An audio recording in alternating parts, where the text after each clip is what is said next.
What's up? What's up? What's up? What's up? Let's share the screen, right? So let's share the screen. What's up? We're going to be talking today about types of investments. Okay. Why is this? Yeah, let's go. Okay. So what's up with you guys? What do you know about investment? So let's listen to this dude and teach us about Most investment. people have heard that investing is the best way to accumulate wealth. I guess you all have had that. Investing is the best way to accumulating what? Wealth. To accumulating wealth. Investing is the best way to accumulating wealth, right? So let's go there. Investment is the act of redirecting resources from being consumed today so that they may create benefits in the future. Mm, More precisely, investment is the use of assets to earn income or profit. mm. The wealthiest individuals in the world became wealthy through successful investment of their assets. Let's go over the basics regarding common ways that people invest. Stocks and bonds are I know you guys are all familiar with stocks and bonds. So, what do you know about stocks? What do you know about bonds? Let's try. Beautiful thing about this video is that I try to break everything down for our two good. of the most common forms of investment. A Mm, stock is a representation of ownership in a public company. They can be risky to purchase as their prices can change dramatically and unpredictably, but mm. Prices can change, and sometimes prices can just stay the same for a very, very long time. Uh, Sometimes it gets frustrating, but once you master it very well, you know when to go in, know when to go out, and you know where to put your money and where not to put your money. often the bigger the risk, the bigger the potential reward. There are two ways for stockholders to make money: dividends and capital gains. Dividends and capital gains. I love dividends. I love capital gains also. So let's pay attention. Okay. Dividends are profits paid out 4 times a year to all shareholders. Hmm. The size of the dividend depends on the profit of the company. Capital gains are when a stockholder simply sells their stock for more than they originally paid for it. If the stockholder made a profit, it's a capital gain. If they lost money, it's a capital loss. A market for buying and selling stock is called a stock exchange. Brokerage firms are businesses that help stockholders trade stocks and sometimes even deal out stocks. These days, anyone can easily access the stock exchange on their phone through apps that offer brokerage. Yeah, there's so many apps in Nigeria. We have the Invest Nigeria app. We have the Zscres. We have the Bamboo. I think Stanbic too. I think there's an insurance company, is it AIMS? Not AIMS. Oh, forgive me. If I remember, I'm going to let you guys know in the comment section, right? I think where's my phone? I have it somewhere. So there's so many investment apps um, that are approved by the government. Some of them are very, very solid that you can trust, reliable. So let's take advantage and start investing. Okay, let's continue. Services. A bond is essentially an IOU issued by a corporation or by some level of government. When you buy a bond, you are loaning money in return for a guaranteed payout at a later date. Bonds are usually a more stable investment than stocks. There are three components of bonds: their coupon rate, maturity date, and par value amount. The coupon rate is the interest rate that a bond issuer will pay to the bondholder.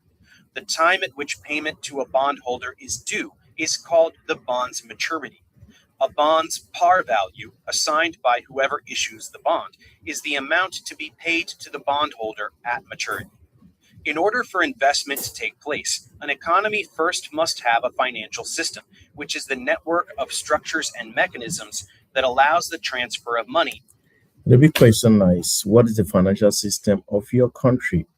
You know, we need to pay attention. You need to pay attention to how many of us really even follow financial news, finance news in our country. How many of us have even heard about all these things we're talking about? You know, it's very, very essential for everyone to be financially literate, and that's what we're advocating for people. to learn about finance, to learn about investment, and to learn about all these things, to learn about bond, to learn about shares, to learn about dividends, to learn about capital gain, to master, not just learn, but to master. And I'm glad that this video is trying to summarize. If you, after watching this video to the end, I'm sure you start looking at investment like a pro, not like a beginner. Between savers and borrowers. As we learned in the previous tutorial, when people save their money, they often are actually lending funds to others. Savers and borrowers may be linked directly through what's known as financial intermediaries. Financial intermediaries are institutions that help move funds from savers to borrowers.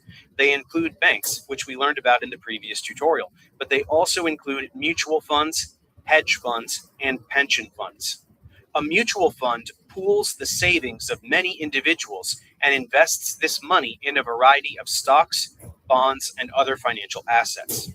A hedge fund is a private investment organization that employs risky strategies that can often make huge profits for investors. In general, these investors already have tremendous wealth and are knowledgeable about investing. A pension fund is income that some retirees receive after working a certain number of years or reaching a certain age. In some cases, injuries may also qualify a working person for certain pension benefits. Employers set up pension funds by collecting deposits, and pension fund managers then invest those deposits in stocks, bonds, and other financial assets. In general, the best way to invest your money is to put it in a diverse range of securities. This reduces risk, especially when stock or bond prices drop. Therefore, people often invest some of their money in more risky ventures, but invest the rest in more stable funds. It is also better to invest money earlier in life. This is because one of the greatest assets is time. Okay, let's talk about investing earlier in life. Imagine a teenager who started investing at the age of 18, and he understands the financial system very well. You understand compounding, understand dividends, you understand reinvestment.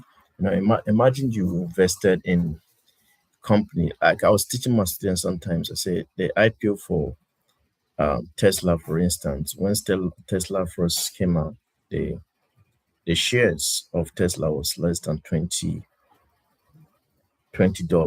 Imagine an 18-year-old invested, maybe just bought 1,000 units of Tesla and didn't touch it, because Tesla is one company that they don't pay dividends because they believe in capital appreciation. Okay, so I think Tesla currently, as of 2026, Tesla shares is selling for over $250.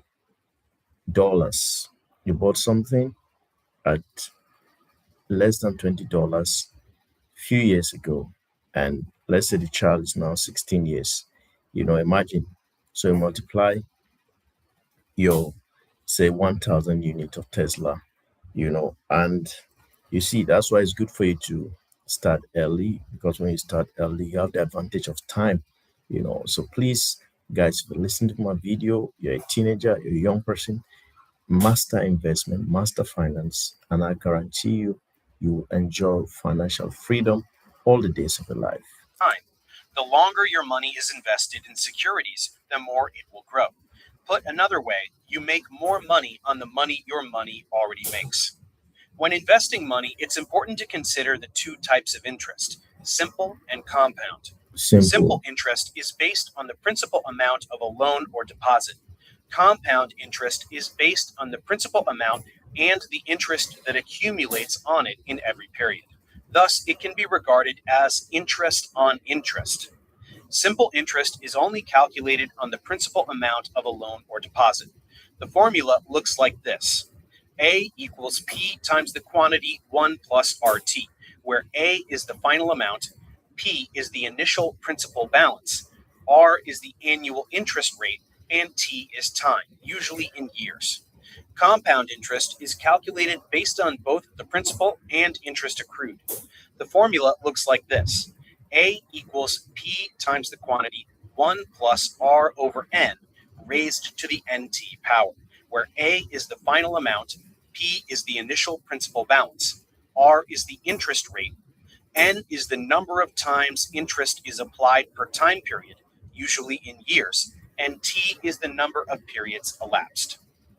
Let's look at an example. Say you loaned $10,000 to a friend and they agreed to pay it back in 5 years with an annual simple interest rate of 5%. After 5 years, the amount of interest you would get would be $2,500, as the total amount they would repay would be $12,500, which is the original principal plus the interest. Now, say you loaned $10,000 to a friend and they agreed to pay it back in 5 years with an annual compound interest rate of 5%.